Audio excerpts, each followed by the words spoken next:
እኔ በዶክተር አብይ ዙሪያ ካሉ ከማላምናቸው ሰዎች በዶክተር አብይ ዙሪያ ተኮልኩለው ምናልባት የራሳቸውን አጀንዳ የሚፈልጉና ቢሳካላቸው ጠቅላይ ሚኒስትሩን ለማስወገድ የሚችሉትን ሁሉ ያደርጋሉ ብዬ ከማስባቸው ሰዎች ውስጥ አንዱ ነው ይሰው።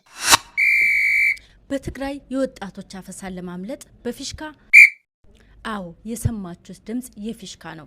ነገር ግን የስፖርት ወይንም የትራፊክ ፖሊስ ፊሽካ ድምጽ አይደለም። ነገሩ እየሆነ ያለው ትግራይ ክልል ውስጥ ጦር አመራሮቹ ጋር እነዚህ ባህላዊ ጀነራሎች ከሚባሉት ጋር ልዩነት ሊኖራቸው ይችላል። የፖለቲካ አመራሩ ግን ዶክተር ደብረጽዮን፣ ጌታቸው አሰፋ፣ ሞንጆሪኖ ምናምን የሚባሉት ሰዎች በመካከላቸው ልዩነት አለ ብዬ አላም።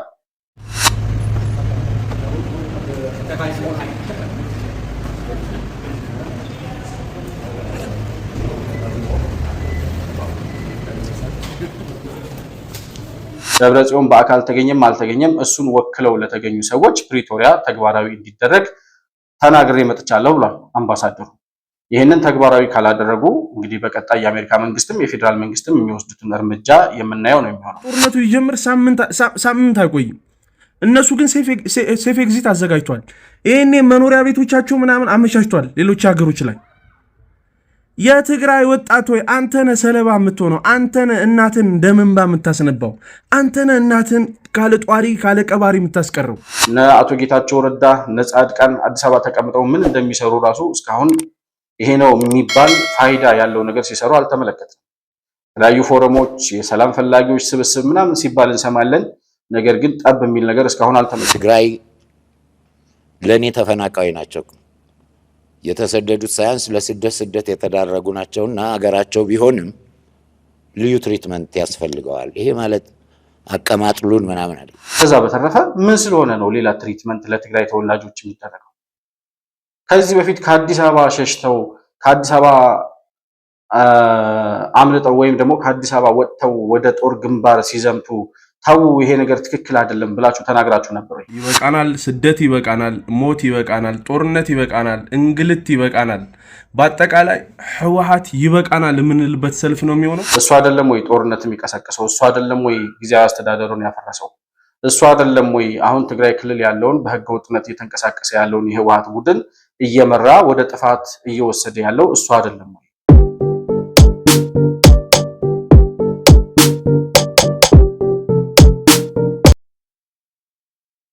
ሰላም ለእናንተ ይሁን። የተከበራችሁ የመሆን መልቲሚዲያ ቤተሰቦች እንደምን አላችሁ? ብሩክ የሾርቅ አሰፋ ነኝ ከመሆን መልቲሚዲያ የዛሬውን የሐምሌ 9 2018 ዓ.ም ዕለታዊ ፕሮግራማችንን ይዘን ቀርበናል። በዛሬ ፕሮግራማችን ወደ ትግራይ ክልል እናቀናለን። በትግራይ ክልል የተከሰቱ አዳዲስ ክስተቶች አሉ። ይሄውም የመጀመሪያው የአሜሪካ አምባሳደር በኢትዮጵያ አምባሳደር አርቪን ማሲንጋ ወደ ትግራይ ክልል አቅንተው ነበረ። በትግራይ ክልል ምን ገጠማቸው የሚለውን ጉዳይ እንመለከታለን። እንዲሁም ደግሞ በትግራይ ክልል እየተከናወነ ያለው አፈሳ፣ የወጣቶች አፈሳ ተጠናክሮ በመቀጠሉ የትግራይ ክልል ወጣቶችና የአካባቢው ነዋሪዎች ይህንን አፈሳ ለመከላከል አዲስ የዘየዱት ወይም የጀመሩት እንቅስቃሴ አለ። ያ እንቅስቃሴ ምንድነው የሚለውንም ጉዳይ እንቃኛለን። የፊታችን ቅዳሜ ደግሞ የትግራይ ተወላጆች ሰላማዊ ሰልፍ በአዲስ አበባ ስቴዲየም ይካሄዳል ተብሏል። ይህንንም ጉዳይ ወደ እናንተ የምናደርስ ነው የሚሆነው። ባነሳናቸው ሀሳቦች ላይ ያላችሁን የግል አስተያየት በኮመንት መስጫው ላይ ልታሰፍሩልኝ ትችላላችሁ። መሆን መልቲሚዲያንም ላይክ፣ ሰብስክራይብ እና ሼር ማድረጋችሁን ሳትረሱ በሱፐር ቻት እና በሱፐር ስቲከር እንዲሁም የቻናላችን ሜምበር በመሆን ዘላቂ ድጋፋችሁን ልታደርጉልን እንደምትችሉ ከአክብሮት ጋር እያስታወስኩኝ ከፕሮግራማችን ጋር አብራችሁ እንድትቆዩ በአክብሮት እጋብዛለሁ።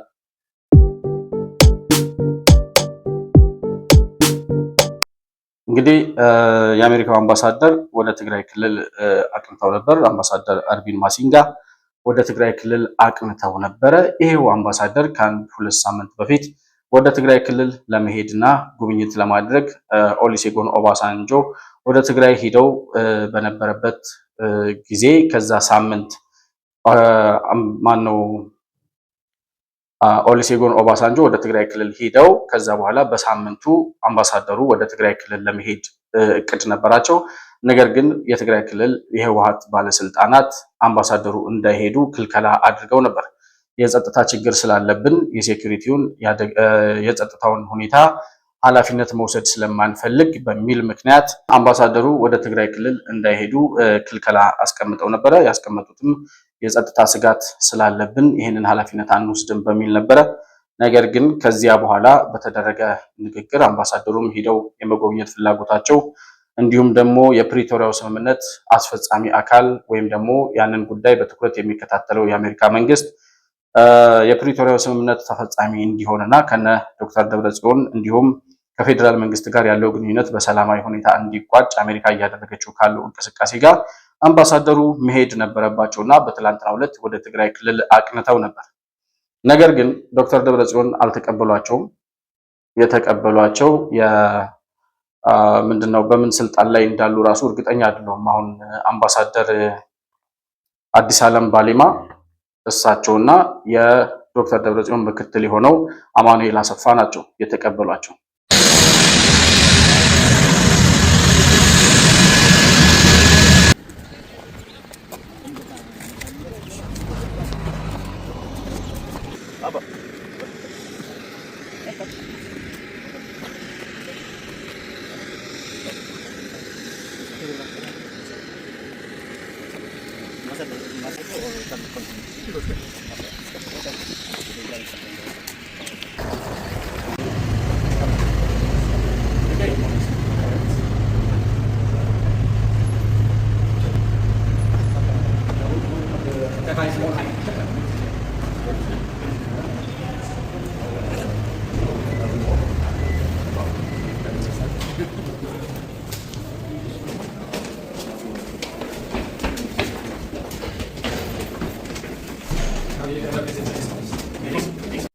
እና ተቀብለዋቸው ንግግር አድርገዋል። የተነጋገሩበትን ምክንያት አምባሳደር አርቪን ማሲንጋ አሳውቀዋል። እንግዲህ እሳቸው እንደተናገሩት ትግራይ ክልል ቆይተው ከተመለሱ በኋላ ከሂውማኒታሪያን አመራሮች፣ የሰብአዊ ድጋፍ ከሚያደርጉ ሰዎች ጋር እንዲሁም ደግሞ ከተለያዩ የፖለቲካ አመራሮች ጋር ተወያይቼ ተመልሻለሁ ብለዋል።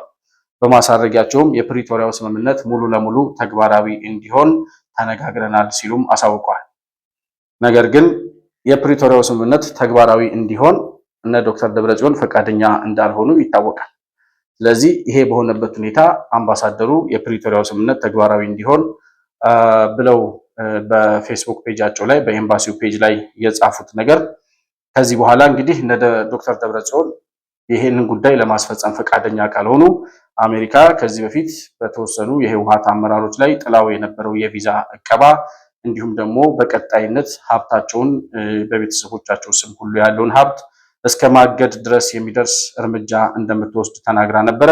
ያ እርምጃ ይቀጥላል ወይስ ደግሞ አሁን አምባሳደሩ ወደ ትግራይ ክልል ሂደው ባመጡት ግብአት ወይም ባገኙት ምላሽ ለፌዴራል መንግስቱ የሚያደርጉት ሪፖርት እና ከዛ በኋላ የፌዴራል መንግስቱ የሚወስደው እርምጃ ይኖራል ወይ የሚለውን ጉዳይ እንግዲህ በቀጣይ የምንመለከተው ነው የሚሆነው። እንግዲህ ዶክተር ደብረጽዮን ለምን አልተቀበሏቸውም የሚለውን ጉዳይ ስንመለከት ሁለት አንድምታዎች ናቸው እየተነሱ ያሉት። ዶክተር ደብረጽዮን አምባሳደሩን ያልተቀበሉበት ምክንያት የተለያዩ ሰዎች ትንታኔ ሲሰጡ እያየሁ ነበረ። አንደኛ ዶክተር ደብረጽዮንና በሞንጆሪኖ መካከል ፈትለወርቅ ገብረ እግዚአብሔር በምትባለው ሴት መካከል ልዩነት አለ። እንግዲህ የደብረጽዮን ግሩፕ የሚባል አለ፣ የሞንጆሪኖ ግሩፕ የሚባል ደግሞ ሌላ አለ። ስለዚህ በሁለቱ መካከል በተፈጠረ ልዩነት ዶክተር ደብረጽዮን አመኔታ ስላልተጣለባቸውና ከአምባሳደሩ ጋር ግንኙነት ቢያደርጉ እሳቸው የሚፈልጉት የስልጣን ፍላጎት ከተሳካላቸው እነ ሞንጆሪኖ የሚጠይቋቸውን ጥያቄዎች ችላ ብለው ሊስማማ ይችላል የሚል ስጋት ስላለባቸው አምባሳደሩ ጋር እንዲገናኝ አላደረጉትም የሚል አንድምታ ያለው ነገር ይናገራሉ። ምን ማለት ነው? ዶክተር ደብረጽዮን አሁን ከነ ሞንጆሪኖ ፍላጎት ያፈነገጠ ሰው ሆኖ ነው ወይ? እሱ አይደለም ወይ ጦርነት የሚቀሰቅሰው? እሱ አይደለም ወይ ጊዜያዊ አስተዳደሩን ያፈረሰው? እሱ አይደለም ወይ አሁን ትግራይ ክልል ያለውን በህገ ወጥነት እየተንቀሳቀሰ ያለውን የህወሓት ቡድን እየመራ ወደ ጥፋት እየወሰደ ያለው እሱ አይደለም ወይ?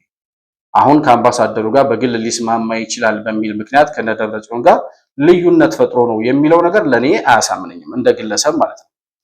እንደ አንድ ፖለቲካውን እንደሚከታተል ሰውና እንደ ሚዲያ ሰው ሁኜ ሳየው ዶክተር ደብረጽዮን ከነ ሞንጆሪኖ ጋር ምንም አይነት ልዩነት አለው ብዬ አላስብም። እንደውም ከኋላ ሆኖ ከፊት ሆኖ እነሱን የሚመራው በሚፈልገው አቅጣጫ ይዟቸው እየሄደ ያለው እሱ እንደሆነና በአመራርም በአመለካከትም በዓላማም ባካሄድም ደረጃ ልዩነት እንደሌላቸው ነው የሚገባኝ። ምናልባት እነ ፈትለወርቅና ዶክተር ደብረጽዮን ከጦር አመራሮቹ ጋር እነዚህ ባህላዊ ጀነራሎች ከሚባሉት ጋር ልዩነት ሊኖራቸው ይችላል።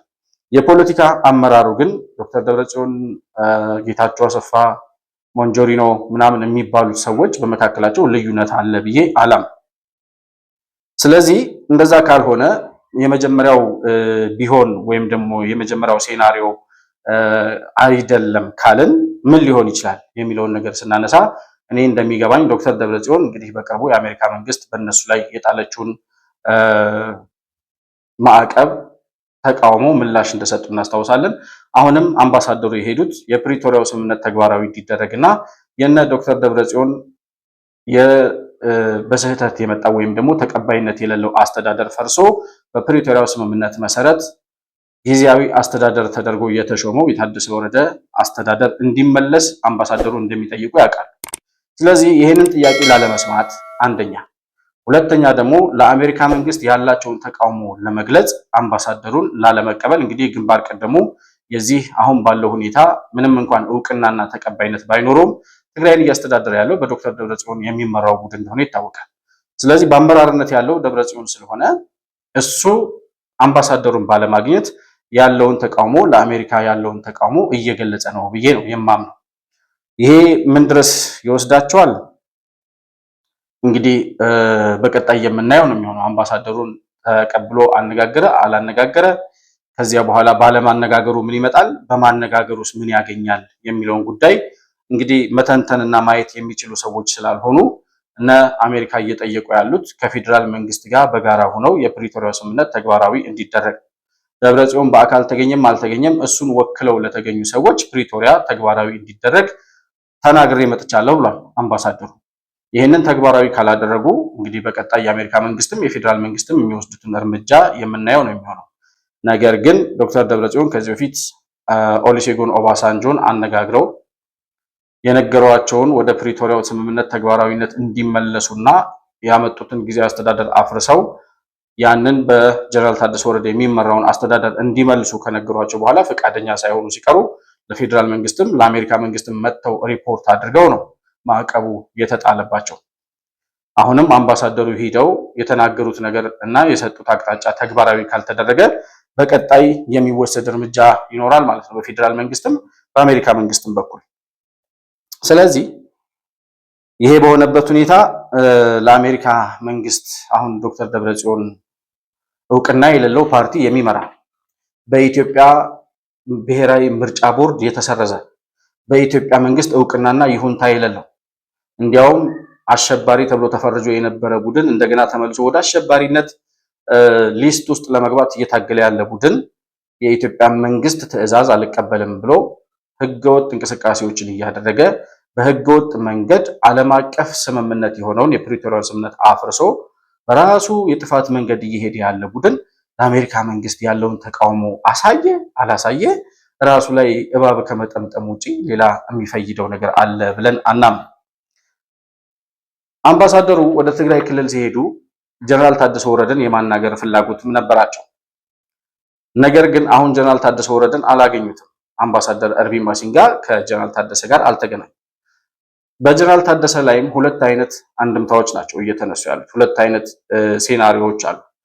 ግማሹ አምባሳደሩ ከጀነራሉ ጋር ያልተገናኙት ጀነራሉ በህወሓት ታጣቂዎች በቁም እስር ላይ ስለተደረጉ ወደ ስብሰባው አዳራሽም እንዲሄዱ አልተፈለገም፣ አምባሳደሩ ጋር እንዲገናኙ አልተፈለገም። ስለዚህ አትሄዳትም ብለው አስቀርተውታል የሚል አንዳንድ ነገሮች እየተናገሩ ያሉ ሰዎች አሉ። አሁንም እንደ መሆን መልቲሚዲያ ይሄን ነገር የምንመለከተው ጀነራል ታደሰ ወረደና በዶክተር ደብረጽዮን መካከል ልዩነት አለ ብላችሁ ነው የምታምኑት?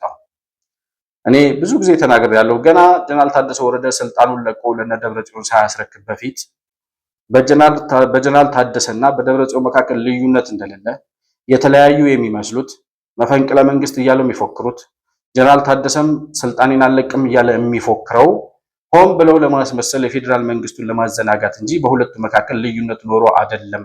አሁንም የተጠና ስክሪፕት ነው እየተጫወቱ ያሉት እነዚህ ሰዎች ብለን ብዙ ጊዜ ተናግረናል። ይሄው ነው እየሆነ ያለው። አሁንም ምንም ኮሽ ሳይል ለነ ዶክተር ደብረጽዮን ስልጣኑን አስረክቦ ከጠፋ በኋላ ድምፁ ተሰምቶ አያውቅም። ጀነራል ታደሰ ትግራይ ክልል ለቅቄ አልወጣም ብሎ ነበር። ያኔም እዛው እንዳለ ይታወቃል። አሁንም ከጀርባ ሆኖ እነ ዶክተር ደብረጽዮን የሚመሩትን ጊዜያዊ አስተዳደር ማነው ህገወጥ አስተዳደር ከጀርባ ሆኖ እየመራ ከነሱ ጋር ተባባሪ ሆኖ እየቀጠለ ያለ ሰው ሆኖ እያለ ልክ እንደታገተ ከአቅም በላይ አፍነው እንዳስቀመጡት እሱ በማይፈልገው መንገድ እየሄዱ እንደሆነ እነ ደብረጽዮን ምናምን አስመስሎ ለማቅረብ የሚደረገው ነገር ወንዝ አያሻግርም። ጀነራል ታደሰ ጀነራል፣ የፌዴራል መንግስት ድጋፍ አለ፣ የዓለም አቀፍ መንግስታት ይሁንታና ተቀባይነት አለው። እኔ ከአቅሜ በላይ ስልጣኔን ተቀምቻለሁ፣ እንዲሁም ደግሞ በቁም እስር ላይ ነኝ ያለሁት ብሎ መረጃ ማስተላለፍ ይችላል። ከዚህ በፊት መረጃ እያቀበለ የተለያዩ የሱን ኢሜጅ የገጽታ ግንባታ የሚሰራባቸው ሚዲያዎች ነበሩ። በነዛ በኩል ለምሳሌ ማነው ዳዊት ነው የሚባለው አውራምባ ታይምስ፣ በእነሱ በኩል የጀነራል ታደሰ ወረደ መረጃዎች ይወጡ ነበር። አሁንም በእነሱ በኩል ከአቅሙ በላይ የሆነ ነገር ካለና የእውነት በቁም እስር ላይ ሆኖ ከሆነ መረጃ ማስተላለፍና አስፈላጊው እርምጃ እንዲወሰድለት ወይም ደግሞ ያለበትን ሁኔታ ማሳወቅ ይችል ነበር። ነገር ግን ሆን ብሎ ከነሱ ጋር አብሮ እየሰራ ስለሆነ እንደታገተ ምናምን አስመስሎ በቃ ከአቅሙ በላይ የሆነ ነገር ያለ አስመስሎ እየተናገረ እንጂ ከነ ዶክተር ደብረጽዮን ጋር አብሮ በጋራ ይህንን ህገወጥ እንቅስቃሴ እየመራ ያለው ሰው እሱ ስለመሆኑ ምንም ጥርጣሬ የለኝም። እኔ የራሴን አመለካከት ግራ ቀኝ ፖለቲካውን ስንመለከት የምናገኘው እውነት ይሄ ሆኖ ስለምናገኘው እንግዲህ የአምባሳደሩ ጉብኝት ይሄንን ይመስላል።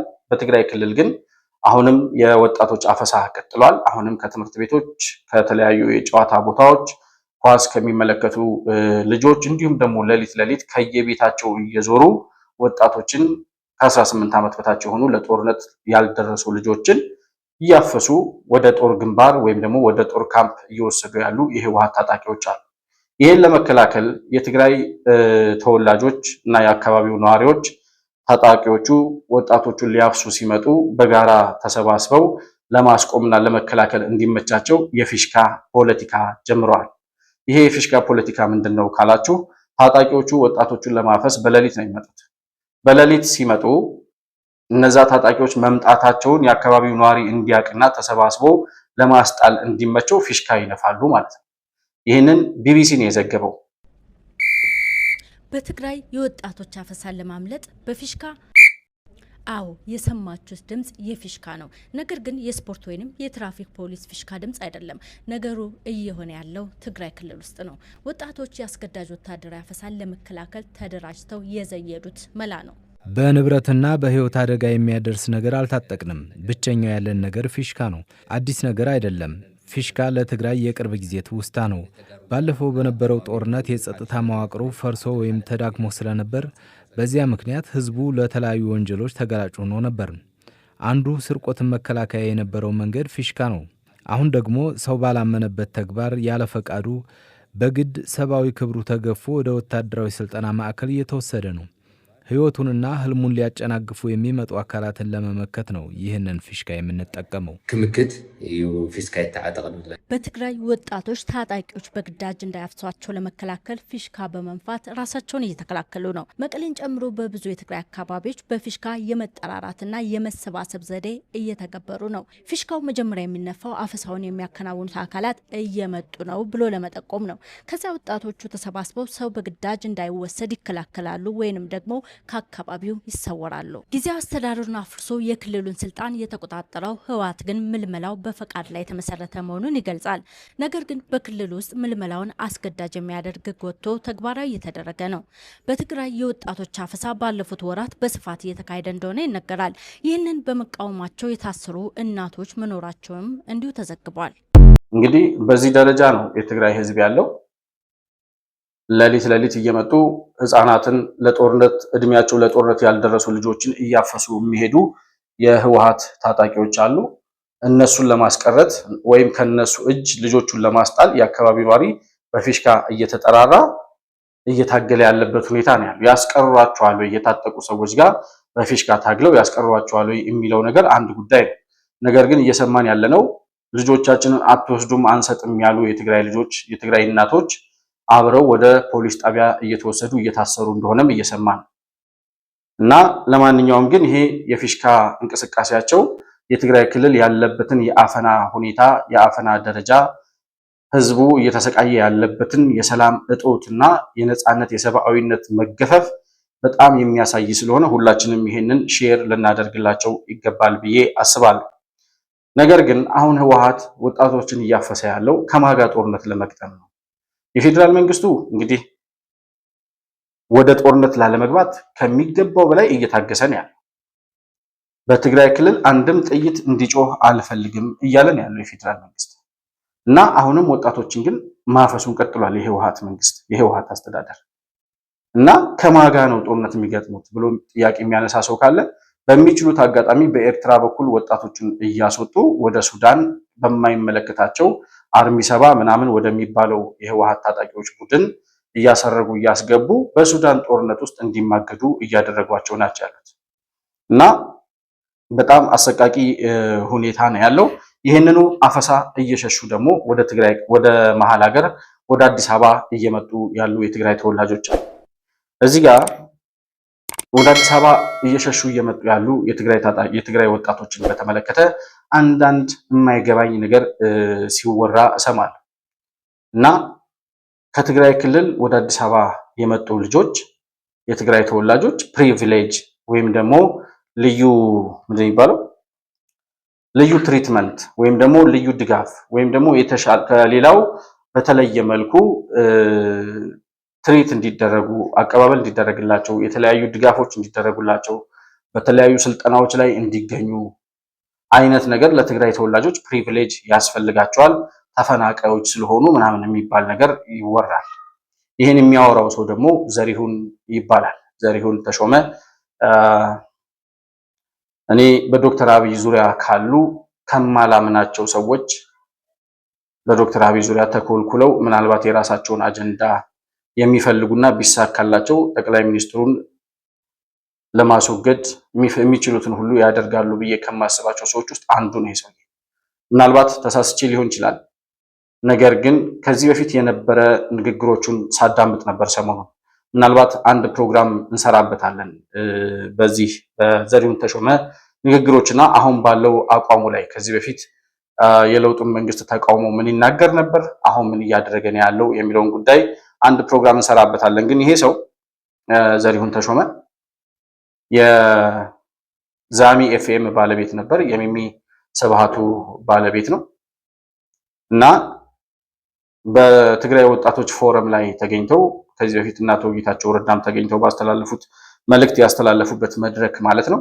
እዛ መድረክ ላይ ተገኝቶ ለትግራይ ተወላጆች ተፈናቃዮች አዲስ አበባ ለሚገኙ ልዩ ትሪትመንት ያስፈልጋቸዋል እና አስፈላጊው ድጋፍ እንዲደረግላቸው ለሚመለከታቸው ተቋማት ሁሉ ተናግረናል ሲል ሰማሁት። ስለዚህ ብሮድካስትን አነጋግሬያቸዋለሁ። በራቸው ክፍት ነው። ስልጠናዎች ወዘተርፈ እንዲጠሯችሁ ነግሬያቸዋለሁ። ግን መዝገብ አላቸው። መዝገቡ ከእንትን ጋር የተያያዘ ነው። ከነሱ ጋር የተመዘገቡ ሊስት አላቸው።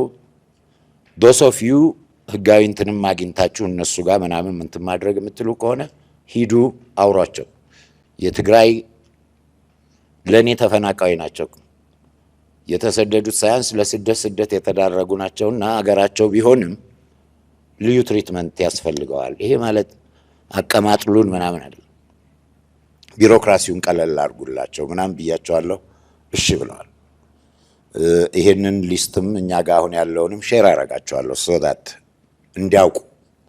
ያንን ተጠቀሙ፣ በርቱ። ሲአርፒፒ በተቻለው ከቲቢኤስ ጋር ይሄ አዲስ ከምትፈጥሩት ኔትወርክ ጋር አብሮ ይሰራል። ምን ማለት ነው ልዩ ትሪትመንት? አገራቸው ነው።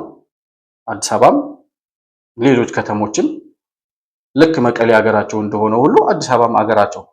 በቃ እዛ ስላልተመቻቸው ወደ አዲስ አበባ መጡ። እንደ ማንኛውም የአዲስ አበባ ወጣት አዲስ አበባ ውስጥ እንዳለ ህዝብ ኮምፒታንት ሆነው ተወዳድረው የሚፈልጉትን ነገር ማድረግ በራሳቸው አቅም የማድረግ አቅም አላቸው ብዬ አምናለሁ የትግራይ ወጣቶች። ከዛ በተረፈ ምን ስለሆነ ነው ሌላ ትሪትመንት ለትግራይ ተወላጆች የሚደረገው? ከዚህ በፊት ከአዲስ አበባ ሸሽተው ከአዲስ አበባ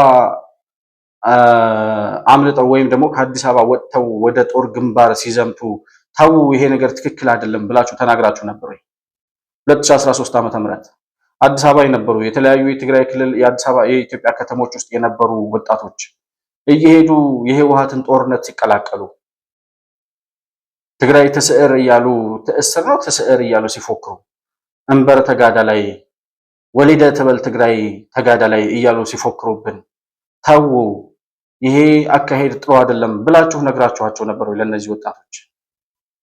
አሁን ከዛ ጥፋታቸው ተምረው ጦርነት አንፈልግም ብለው ወደ መሀል ሀገር መምጣታቸው አንድ ጉዳይ ነው። ከዛ በተረፈ ጦርነት ሸሽተው ስለመጡ ሌላ ልዩ ትሪትመንት ይደረግላቸው ማለት ምን ማለት እንደሆነ አይገባኝ። ይሄ የትግራይ ወጣቶችን ምናልባት እነ ዘሪሁን በሚፈልጉት ደረጃ እያደራጁ ምናልባት እነሱ ራሳቸው ለሚፈልጉት ዓላማ እያዘጋጇቸው ይሆናል ብዬ አስባለሁ። እነ አቶ ጌታቸው ረዳ እነ ጻድቃን አዲስ አበባ ተቀምጠው ምን እንደሚሰሩ ራሱ እስካሁን ይሄ ነው የሚባል ፋይዳ ያለው ነገር ሲሰሩ አልተመለከትንም። የተለያዩ ፎረሞች የሰላም ፈላጊዎች ስብስብ ምናምን ሲባል እንሰማለን። ነገር ግን ጠብ የሚል ነገር እስካሁን አልተመለከትንም። ትግራይ ውስጥ ያለው እምቢተኝነት ምናልባት በዛ ደረጃ ያመጡት ለውጥ ካለ እነሱ ባይኖሩም ወጣቱ ከዚህ በኋላ ወደ ጦርነት እንገባለን የሚል አመለካከት ውስጥ የሚገባ አይመስለኝም። 2013 ዓ.ም የመጣውን ውድመት ስለተመለከተ እነሱም ደግሞ ከህወሓት ተገንጥለው ወጥተው የህወሓትን አጥፊነት ስለገለጡም ደግሞ በዛ ደረጃ ወጣቱን አንቅተውት ከሆነ ይሄ መልካም አዎንታዊ የሆነ ተግባር ነው። ያ ስለሆነ ግን ጦርነት አልፈልግም ብሎ ለመጣው ወጣት ሁሉ ፕሪቪሌጅ ያስፈልገዋል የሚባለው ነገር አይገባኝም።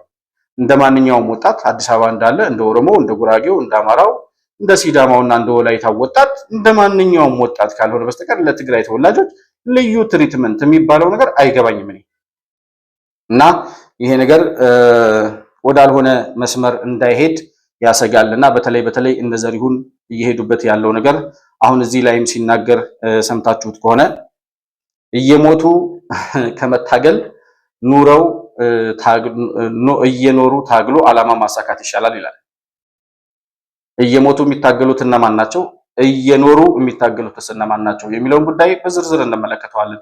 አንድ ፕሮግራም ራሱን የቻለ ፕሮግራም በዘሪሁን ተሾመ ላይ እንሰራለን በቅርቡ እና ግን በዶክተር አብይ ዙሪያ ያሉ ሰዎች በጣም አብቹም በዚህ ደረጃ ይሸወዳል ብዬ አላስብም። በእርግጥ ግን የማስበው አደገኛ ሰዎች በዙሪያው እንዳሉ ይሰማኛል። አንዳንድ የሚሸቱኝ መጥፎ ነገሮች አሉ። ምናልባት ተሳስቼ ከሆነ ለኔ ስህተት ይሁን ችግር የለውም፣ ግን ጥንቃቄም የሚያስፈልገው ነገር ይመስለኛል። የሆነ ሆኖ ሞገስ የሚባለው የትግራይ ወጣት አሁን ህወሓት ጦርነት የሚጀምረው ለምንድን ነው ለሚለው ጉዳይ ከማን ጋር ሊዋጋ ነው ብለን ላነሳነው ጥያቄ ምላሽ ይሰጠናል። እሱ ከዚህ በፊት 2013 ዓ.ም በነበረው ጦርነት ያን ሁሉ ወጣት ካስጨረሱ በኋላ ኢንተርቪው ሲሰጡ አይ እንደዚህ አልመሰለንም ነበረ፣ በድሮን የሚዋጋ አልመሰለንም ነበር፣ ሻዕቢያ የሚገባ አልመሰለንም ነበር ይሉ ነበርና አሁንም ጦርነት እንግባ የሚሉት እንደዛ ብለው አስገብተው ወጣት ካስፈጁ በኋላ አሁንም እንደዚህ አልመሰለንም ነበር ሊሉን ነው ይላል ሞገስ። ይኸውላችሁ ከሽንፈት በኋላ እንዲህ የሚሆን አልመሰለንም ብለው የሚናገሩ አመራሮች ህወሓቶች ብቻ ይመስሉኛል። ቀለል አድርገው በመቶ ሺዎች ወጣት ያለቀበት፣ በ10 ሺዎች ሴቶች የተደፈሩበት፣ በመቶ ሺህ ንጹሃን የተፈናቀሉበት ጦርነት አካሂደው እንዲህ የሚሆን አልመሰለንም፣ ሻዕቢያ ሰራዊት የሚገባ አልመሰለንም፣ ድሮን የሚጠቀም አልመሰለንም፣ እንዲህ የሚሆን አልመሰለንም ሊሉ ነው። አሁን ደግሞ ድጋሜ ጦርነት ላይ እንዲማግዱ ዳርዳር እያሉ ያሉት ለራሳቸው ሁሌም መውጫቸውን ያዘገጃጃሉ። አሁን በእርግጠኛነት ጦርነቱ ይጀምር ሳምንት አይቆይም። እነሱ ግን ሴፍ ኤግዚት አዘጋጅቷል። ይሄኔ መኖሪያ ቤቶቻቸው ምናምን አመቻችቷል። ሌሎች ሀገሮች ላይ የትግራይ ወጣት ሆይ አንተነ ሰለባ የምትሆነው፣ አንተነ እናትን ደምንባ የምታስነባው፣ አንተነ እናትን ካለ ጧሪ ካለ ቀባሪ የምታስቀረው። ይኸውላችሁ እነዚህ ሰዎች ለአንዴና ለመጨረሻ ጊዜ ለመሸኘት በሚደረግ ትግል ውስጥ የመጨረሻ ምዕራፍ ላይ የደረስን ይመስላል። ስለዚህ የፊታችን ቅዳሜ ሐምሌ 11 ሁሉም ትግራዋይ፣ ሁሉም ሰላም ወዳድ ኢትዮጵያዊ መስቀል አደባባይ ተገኝቶ እነዚህን ሰዎች ተቃውሞ መግለጽ መቻል አለበት። ይህ ጨቋኝ ቡድን በቃኝ ማለት መቻል አለብን። በቃን። ስደት፣ ሞት፣ መከራ፣ ረሃብ ይበቃናል። ህወሓት ይበቃናል። ሁላችንም ወጥተን በቃን ማለት መቻል አለብን። በተመሳሳይ ሰዓት በተመሳሳይ ቀን ትግራይ ሙሉ ተዘግቶ መዋል መቻል አለበት። ማንም ሰው ከቤት መውጣት የለበትም። ጭር ብሎ ነው መዋል ያለበት። ሰላም ለትግራይ ህዝብ፣ ይመቻችሁ። እንደዚህ አልመሰለንም ነበር። 600 ሺህ ወጣት የምንጨርስ አልመሰለንም ነበር። ኤርትራ በዚህ በኩል የሚገባ አልመሰለንም ነበር። ድሮን የሚጠቀም አልመሰለንም ነበር። ፌዴራል መንግስቱ ይሄን ያክል አቅም ያለው አልመሰለንም ነበር ይባላል። እንደዚህ አሁን ወጣት አስጨርሰህ በወጣት ደም ቀልደህ 600 ሺህ የሚሆኑ የትግራይ ወጣቶች አስጨርሰህ መከላከያ ሰራዊት በርስ በርስ ጦርነት ዋጋ እንዲከፍል አድርገህ በማይካድራ በጭና በአፋር በተለያዩ የአማራ ክልሎች ሴቶችን ደፍረህ ንብረት አውድመህ ንጹሃንን ጨፍጭፈህ ያን ሁሉ ውድመት ካደረስክ በኋላ ሰብአዊና ቁሳዊ ውድመት ካደረስክ በኋላ እንደገና እንዲህ አልመሰለንም ነበር ብሎ እኮ ነው ያወሩት እነ ደብረጽዮን ወጣ። አሁንም ወጣት እያፈሱ ያሉት ነገ ከነገ ወዲያ የወጡና ደግሞ እንደዚህ አልመሰለንም ነበር ይላል። እና ይሄ እውነት ገብቶት ወጣቱ ጦርነት አልፈልግም ማለቱ ትክክል ነው። አሁንም ግን ከህወሓት ጎን ቆመው ለህወሓት የሚያጨበጭቡ ሌላ ወጣት ለማስጨረስ ወጣት እያፈሱ ያሉ ሰዎች እኔ እነሱ ይማራሉ ብለን ስለማንጠብቅ ፌዴራል መንግስት አፋጣኝ የሆነ እርምጃ አሁንም መውሰድ አለበት። በተደጋጋሚ ጥሪ አቅርበናል። የፌዴራል መንግስቱ እስካሁን ድረስ በሆደ ሰፊነት ይሁን በቸልተኝነት ይሁን ወይም ደግሞ በራሳቸው ጊዜ ይጠፋሉ በሚል የፖለቲካ አካሄድ ይሁን በእርግጥ እኛ ከምናየው በላይ ውስጥ ላይ ያሉ ሰዎች የሚረዱት ነገር ሊኖር ይችላል እና በጩ የሚያውቁት እውነት ሊኖር ይችላል። ነገር ግን እኛ ስናይ የሚገባን ነገር እነዚህ ሰዎች ላይ እርምጃ ካልተወሰደ በስተቀር እነዚህ 10 በማይሞሉ የህወሓት አመራሮች ላይ ነጥሎ መምታት ካልተቻለ በስተቀር ሰላም በትግራይ ክልል ይመጣል የሚል ተስፋ እየመነመነ ነው እየሄደ ያለው። ስለዚህ ይህንኑ በትግራይ ክልል እየመነመነ ያለውን ሰላም እየመነመነ ያለውን ተስፋ ወደ ሰላሙ ለመመለስ እና አደጋው ምን ያክል ከፍተኛ እንደሆነ የታያቸው የትግራይ ተወላጆች በአዲስ አበባ ከተማ አሁን ቅዳሜ ሐምሌ 10 ይመስለኛል አይደል? ዛሬ 9 ነው። ሐምሌ 11 ማለት ነው። ሐምሌ 11 2018 ዓ.ም ቅዳሜ በአዲስ አበባ ስቴዲየም የሰላማዊ ሰልፍ ያደርጋሉ። የህወሓትን እንቅስቃሴ ወጣቶችን እያፈሰ ወደ ጦር ግንባር የመውሰዱን እንቅስቃሴ ተቃውመው የተቃውሞ ሰልፍ ወይም ሰላማዊ ሰልፍ ሆኖ በትግራይ ክልል ላይ ያላቸውን ተቃውሞ የሚያሰሙ የትግራይ ተወላጆች በአዲስ አበባ ከተማ ሰልፍ ያካሂዳሉ እና ለዚህ ሁሉም ኢትዮጵያዊ ትብብር እንዲያደርግ አብራችሁን እንድትሆኑ ሲል ወጣት ሞገስ ጥሪ አቅርቧል። የሰላማዊ ሰልፍ ጥሪ ለመላው ሰላም ወዳድ ኢትዮጵያውያንና በተለይ ለትግራይ ተወላጆች ይህ ለሁሉም እንዲዳረስ ሼር እያደረጋችሁ ብትሰሙኝ ደስ ይለኛል። የትግራይ ሰላምና ለውጥ ፈላጊዎች ምክር ቤት የፊታችን ቅዳሜ ሐምሌ 11 በአዲስ አበባ ስቴዲየም ይበቃናል በሚል መሪ ቃል ሰልፍ አዘጋጅተናል። ይበቃናል፣ ስደት ይበቃናል፣ ሞት ይበቃናል፣ ጦርነት ይበቃናል፣ እንግልት ይበቃናል፣ በአጠቃላይ ህወሓት ይበቃናል የምንልበት ሰልፍ ነው የሚሆነው። ስለዚህ ሁላችሁም ተጋብዛችኋል። ህወሓትን እስከ ወዲያኛው ለመሸኘት በምናደርገው ትግል ትልቅ አጋዥ ሚና ይኖረዋል ብለን ነው ምናምነው ይህንን ሰልፍ። ስለዚህ ሁሉም ሰው ነው እንዲመጣ የምንፈልገው፣ ማንም ሰው እንዳይቀር። በተለይ በዚህ ጨቋኝ ስርዓት ተማራችሁ ሳትፈልጉ ወደ አዲስ አበባ የሚሆን ወደ ተለያየ የኢትዮጵያ አካባቢ ተበተናችሁ ያላችሁ ወጣቶች ሁላችሁም እንፈልጋችኋለን። የትራንስፖርት አቅርቦት ይኖራል የክፍለ ከተሞች ምናምን እና ሁላችሁም ተጋብዛችኋል። በተመሳሳይ ቀን በመላው ትግራይ ከቤት ያለማውጣት አድማ እንዲኖር እንፈልጋለን። ሁሉም ሰው ቤቱ እንዲውል እንፈልጋለን።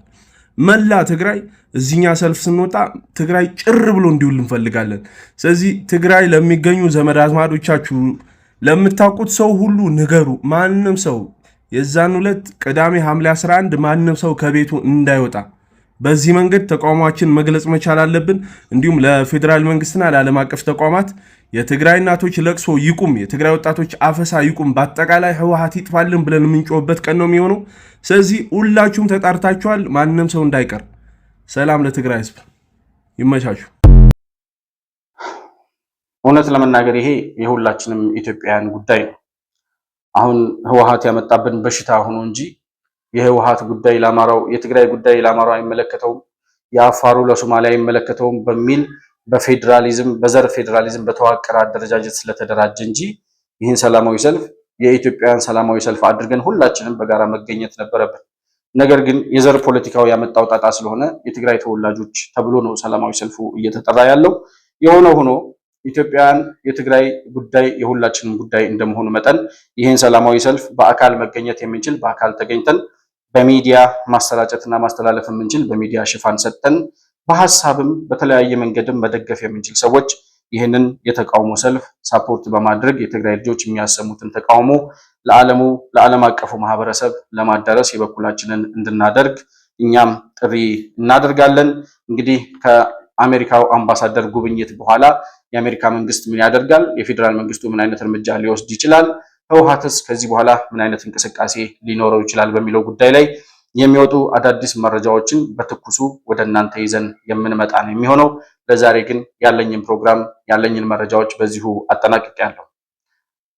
ባነሳነው ሐሳብ ላይ ያላችሁን የግል አስተያየት በኮመንት መስጫው ላይ መጻፋችሁን አትርሱ። እንዲሁም ደግሞ ማንኛውንም አይነት መረጃ ልታደርሱን ደውላችሁ ልታናግሩን የምትፈልጉ ወዳጆቻችን ካላችሁ ከታች የምናስቀምጠውን ስልክ ቁጥር ተጠቅማችሁ ደውላችሁ ልታገኙንና መረጃ ልታቀብሉን እንደምትችሉ እያስታወስኩኝ መሆን መልቲሚዲያንም ላይክ፣ ሰብስክራይብ እና ሼር ማድረጋችሁን ሳትረሱ በሱፐር ቻት እና በሱፐር ስቲከር እንዲሁም የቻናላችን ሜምበር በመሆን ድጋፍ ልታደርጉልን እንደምትችሉም እያስታወስኩኝ ከፕሮግራማችን ጋር አብራችሁ ስለቆያችሁ እጅግ በጣም አድርጌ አመሰግናለሁ።